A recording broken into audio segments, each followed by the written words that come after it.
Captain? Reading, Starfighter.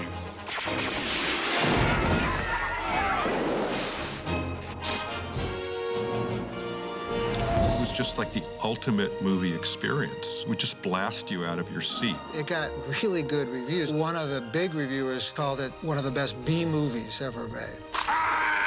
Whatever that means. I always say everybody in America saw that movie. I have several friends that would say, dude, I used to watch you every Friday night. Got it! And it's just kind of cool to hear someone say, God, you know, I love that movie. What a sweet movie. It doesn't get better than that. It was only after the experience I realized that we had done something that had never been done before. It takes a lot of courage to make a film. Anytime you're dealing with an unknown quantity like digital effects. Looking back then, you got to really understand that there was no way this movie was going to come out. I don't know if it's heroes at the screen. We all just believed in the movie, and we're going to make the movie, and we're going to get it done. I'm sure we're some kind of scouts of the silver screen or something. I don't think of myself as a hero in any way, but I mean, we all worked really hard. We all had a great time. And action.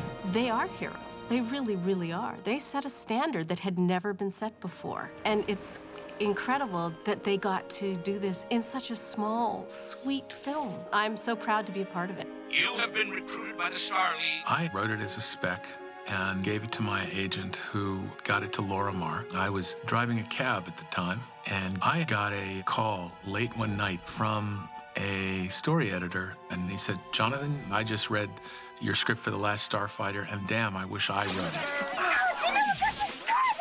I read the script, and I loved it. I thought it was really unique and interesting and timely because video games were just starting to take off in those days. Command ship, entering kill zone.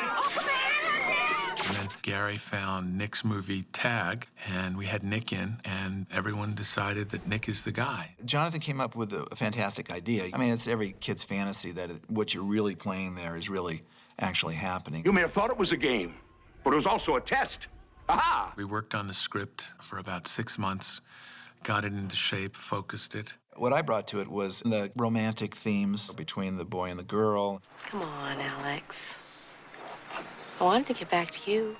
And also then taking what was essentially something that Steven Spielberg and George Lucas had already done, and very well, and trying to find our own identity. Clara, I'm gonna miss my soup! The first script was set in suburbia. I thought it was too close to E.T. We thought, well, what would the alternatives be? And we started looking for trailer parks because they were little sort of microcosm worlds. Great day for a picnic, Maggie. Can't wait, Mr. Boone. Catch yourself a big one. But more importantly, I think we made the decision to go to a down-and-out trailer park for the emotional insecurity it gave our lead character. And also, it provided a new setting for a space film. And the vistas were kind of interesting. It gave it a certain look that I thought really helped the movie. It really emerged as a real good script and good film. Light years ahead of the competition. You interested? I guess. So you basically come out of film school, and then your second movie being this big space opera, and going into a technology that had never been done before. That was both fascinating and scary. We had kind of a picture in our minds when we were developing the script, and we wanted like a young Gary Cooper kind of guy. Hi. How are you? What is this? Listen, do you speak English? Lance, in a sense, was the perfect choice because you were looking for someone that had a boyish quality, but still was somewhere between a boy and adulthood. There's innocence to him, there is sort of a sweetness to him, and that comes across both when you meet Lance and I think on the screen. You know, it was my first big movie, and I was really serious about being a really serious actor, and, you know, I would, like, stay in character for 12 hours. And, you know, I was, like, really, you know, working a little too hard. Can you tell me the name of the person who broke the record on that game over there? And where I might find him? Alex Rogan. You're looking at him. His face is boyish and charming, and there's also something serious about him, which was good for the character because the character is someone that's looking to get out of this mess that he's in, and he's serious about life, and he wants to do something, and he gets the chance of a lifetime. You guys think I'm gonna hang out here, watch you shine your pickup, go to the drive-in? Forget it, man. I'm doing something with my life. I think when we saw Lance, we wanted to match with somebody, too. And Catherine was very pretty, and the girl next door, and very perky and charming, and she's a very good actress. Truth is, you're scared of leaving this trailer park. I'm not scared of leaving this trailer park, Alex. During the callback, they partnered me with Lance. I remember feeling so at home and natural with him. And that is sort of how the whole project kind of unfolded for me. It just felt right. She's so great. I just, was crazy about her. She was really fun to work with and really grounded and very down to earth and just like super beautiful. I got to kiss her. Come on, gee whiz. Alex, I gotta go in. Night. Yeah. I think it's a pretty successful bit of casting there. The other really genius thing was Robert Preston, and that was John Betchwell's idea. Firing right at where King is at this point. Everyone was looking for somebody Shooting camera left. who was kind of a classic flim-flam man, a con artist. We just thought, well, what about some of the classic stars of yesteryear? Robert Preston was a name that when it came up, everyone said, wow, capture some of what he had in Music Man. Phew, foul stench. Dirty creatures. A sort of bizarro alien version of Professor Henry Hill. You got trouble, and he's going, come here, my boy, and he's doing the same kind of thing. So it was so much fun to work with him. Get a good look, Alex. You can bet your asteroids you'll be seeing more of them. I had to rehearse these things a billion times, and Preston would always do it. Get a good look, Alex. Because you can bet your asteroids you'll be seeing more of them. Yeah, you want to run, Carl? Let's do it, kid. I'm a theater actor, Either you fight, or you get used to that smell. The guy was over 70 years old, at the time. Look out, Alex! He's one of those people that literally has an aura around him. He is a movie star. And he just looked me in the eye, and his eyes literally sparkle. I think I fell in love with Robert Preston that day. What's all the brouhaha? After all, he does have the gift. This may come as a bit of a shock to you, but he doesn't want to be a starfighter. Dan came and actually read for us. He was a wonderful character actor. I never thought he'd do it either because nobody's going to know it's him. He's going to be in this heavy makeup every day of filming. Star Navigator First Class Grig, at your service, sir. What I didn't see in the reading, which was a happy surprise, is his ability to use what was a pretty constrictive mask and find ways of giving the guy character. And he spent a lot of time in front of the mirror seeing how it would work. There's a point in the movie where I find out that all the ships are gone and we're the only one left. We are the last starfighter. And I say, well, how many are left? Including yourself? Yeah! 1! Boom, the thing takes off. And he said that line, the line 1, was the reason he took the job. He picked a few things that were not in the script that it was just like, I think I'd like to do this. Like he had this laugh that he did that was like a horse, like a wheezing horse. So he kept it all throughout the show. Any friend of Alex? And this is Maggie. Whenever I hear the name Daniel Herlihy, I see Grig. I really am not sure what he looks like. Hi. Which is a little sad, really, because he's an icon. I hear good things about you. Hear that, slimes? I'm famous. We had a lot of good character actors in that movie, some of which have passed on now, that created their own little family there, and it gave an identity to the movie that otherwise for a space movie wouldn't be there. You have the charm of this very analog world, so that when you went into outer space, whatever limitations we have in the movie in terms of budget or visual effects and stuff like that, I think you forgive it because you like these people. Gonna be a sparkling day. Sparkling. We shot all the trailer park stuff the first 2 weeks, I think, of the movie. And all that stuff came back to the studio. They loved the dailies. Everyone was hearing how much the studio was enjoying what they were seeing. So that, of course, helps lessen any kind of anxiety. We spent a lot of really cold nights up in that trailer park shooting. And it was fun. It was really fun. But we were using a lot of imagination to get things done. I did have like maybe 2 special effects things that I had to deal with, one being Lance getting shot and green stuff splurting out. Not a big challenge. And when he comes back, in the big ship, I think they had legs built. And then, honestly, I don't think anybody really knew exactly what it was going to look like. So Nick was sort of, okay, there's this ship up there somewhere, and you're like kind of scared, but excited. And so not really having a clear idea of exactly what I was looking at, I was, trying to go, okay. In my mind, I'm thinking, how the heck is this gonna work, But it really does. Alex? Hi, Mags. A lot of times you'd have to imagine things that weren't happening and react to them. And, there was always this fear that it was going to be phony or bad. And it was all totally unfounded. Lance had to not only act against things he couldn't see, he also had to act against himself a couple times when he played the beta unit and obviously couldn't see himself. Hey, you look like me. Of course I do. I'm the beta unit.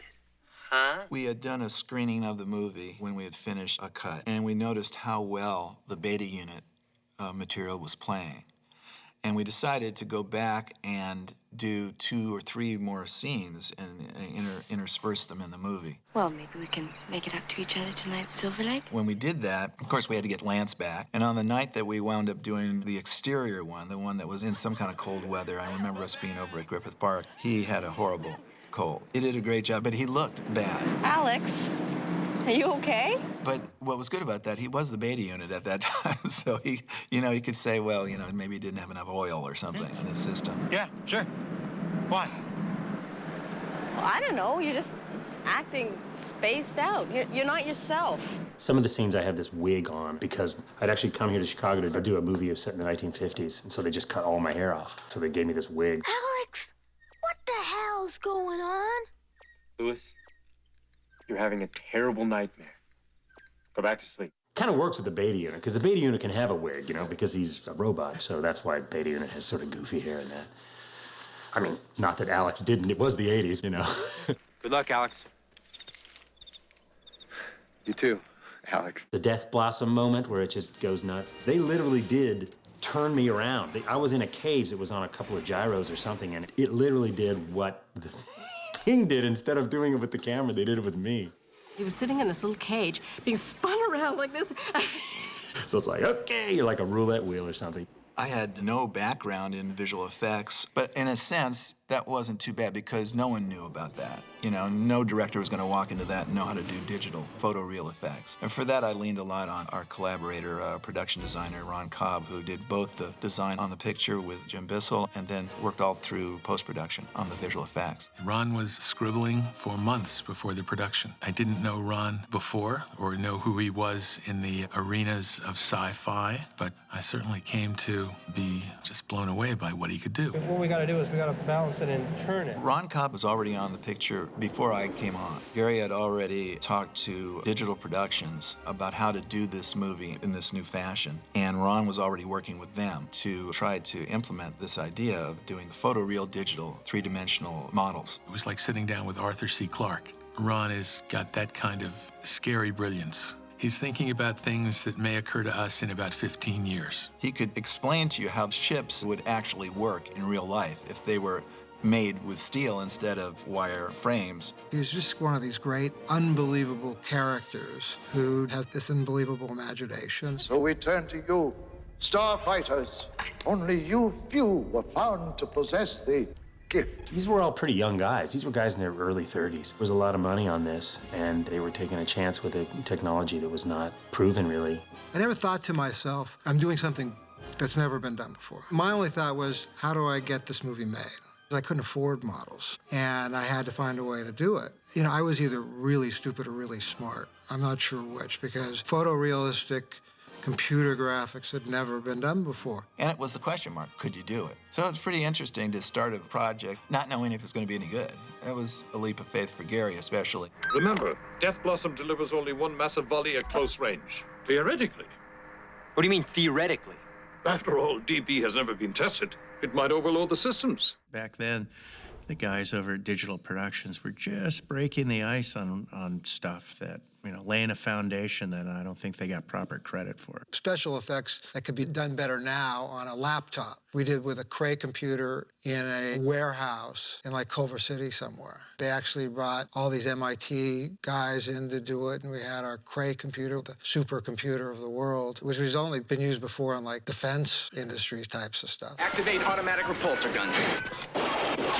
Most of the visual work was done in post-production in a long, 8 or 9 month period where, I was at Digital Productions every day and sat there with a bunch of people in front of computers along with Ron Cobb deciding on how to manipulate these wire cage-like figures on a computer screen based on storyboards that I had done with the storyboard artist. With Nick, he really has all of his shots figured out, and all I've got to come in and do is what I call acting with a pencil and put in a bit of personality, because I studied acting as well. In order to be a good storyboard artist, you have to respect everybody else's job in the filmmaking process.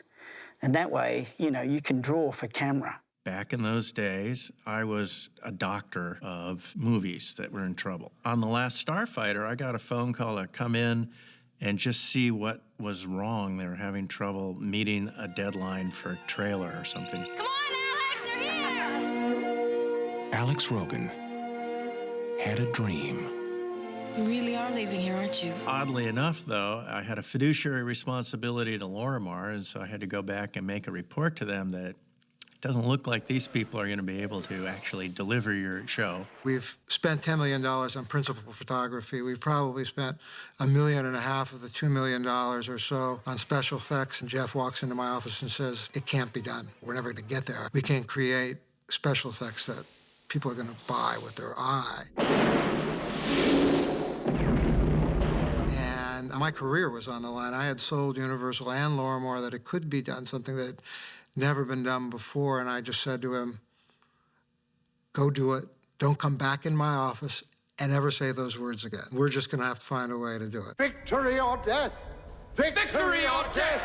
Victory or death! Those guys at Digital Productions came up with a ton of stuff. The spaceship, they made one up of it that was 1.5 million polygons and beautifully lit and shaded, and that's what they used for the sales tool. They couldn't actually afford time-wise to recreate that. So Postcard is a polygon in the shape of a rectangle, and it's clear. And we took our 1.5 million polygon spaceship, put it on there, and we got all this really high resolution looking stuff. And that way, it's a free render. Having a new technology working and where you're doing research and development as you're doing the movie is a little scary. Fire! Then we invented computer laser beams.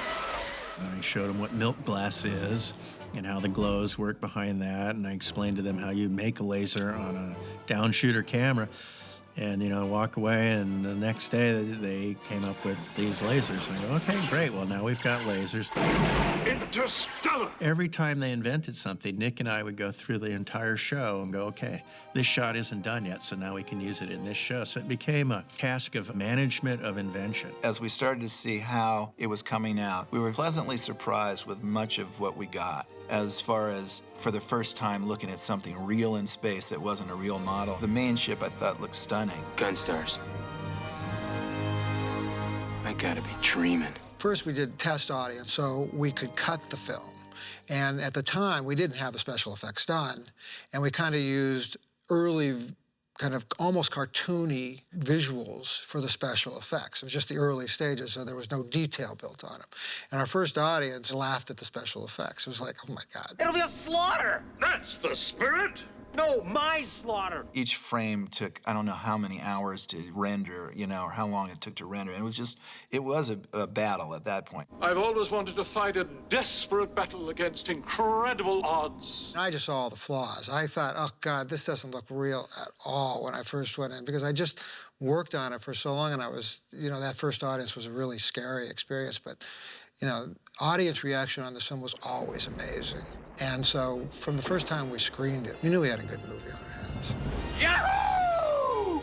Because it was a space opera, and we decided to go with it for the music. You know, it was going to be full out, but also to marry that with the homespun part of the movie. In those days, you'd basically sit with the producers and Nick, and you would play this theme, but you'd play it on a piano, and you'd go, da da da da da da da, and you go, that's 6 trumpets, and then the horns come in like this, and you'd have to literally sell it because they're listening to some guy playing the piano, and it's a big stretch from someone playing a piano to hearing a 120-piece orchestra. So it took a lot of imagination, and it took a lot of trust in the composer. On behalf of the Starleague and all citizens of Rylos, I congratulate you on your dazzling victory.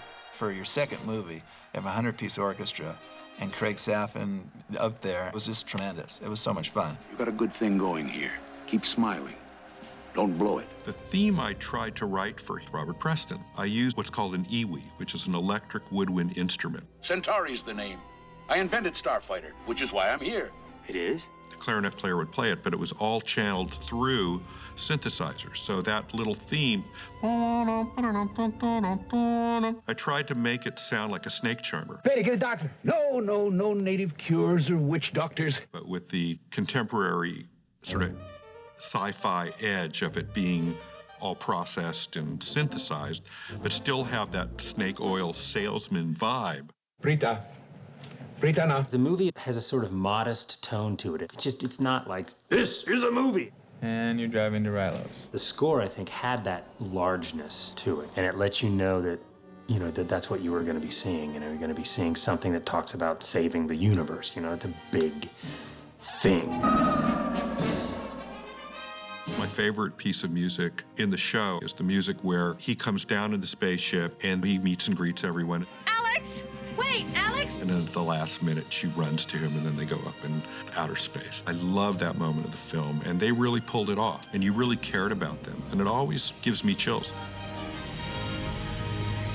One of my favorite scenes in the movie, which I was thinking about, is after he wins the game, he, sets a new record. We talk about it, and he said, you and me forever, right? And kind of softens me up, and we kiss and say goodnight. We're kissing anyway. And Lewis looks out the blinds, and he goes, diarrhea, because we're kissing. I love that. That's such a true thing to happen with a little kid like that. I love some shots of Lance just going to the mailbox, because I love the way that the camera sees through the trees into the depth of the location, seeing a little car going by in the distance, giving something as simple as that a feeling of reality, because that's really what a lot of directors are trying to do. How do we get you settled into this movie and believe it? Alex, come help me! The scene where I've leapt out of the truck and he goes and blows it up, and I'm supposed to believe that Alex is in outer space and the wind is blowing and there's explosions behind me, and I said, I love you, Alex Rogan. I love you, Alex Rogan. I love that. It's so corny and dramatic, but I love it. I think my favorite part of the movie, the one that was the most fun to do, was when Alex actually lands on the planet and he's seeing all the stuff for the first time, because he had to play it like it was really happening. You couldn't play it like, okay, I'm part of this fun sort of fantasy movie. There's a perfectly logical explanation for all this. Hey, Dad. I like doing it, and then when I watch it, I like that section of it. Welcome to Rylos, my boy. Rylos. Merv Griffin had a video editing company called TAV up on Vine, and they were the only guys who got this brand new video device that could break you up into a million particles. And we did that sequence in there, and we transferred it to film, hoping it would hold up. Hear me, Rylands! And I still love the fact that it works really cool, the way it comes in and goes out. Not even your mighty starfighters will be able to save you. We shall see, Zor.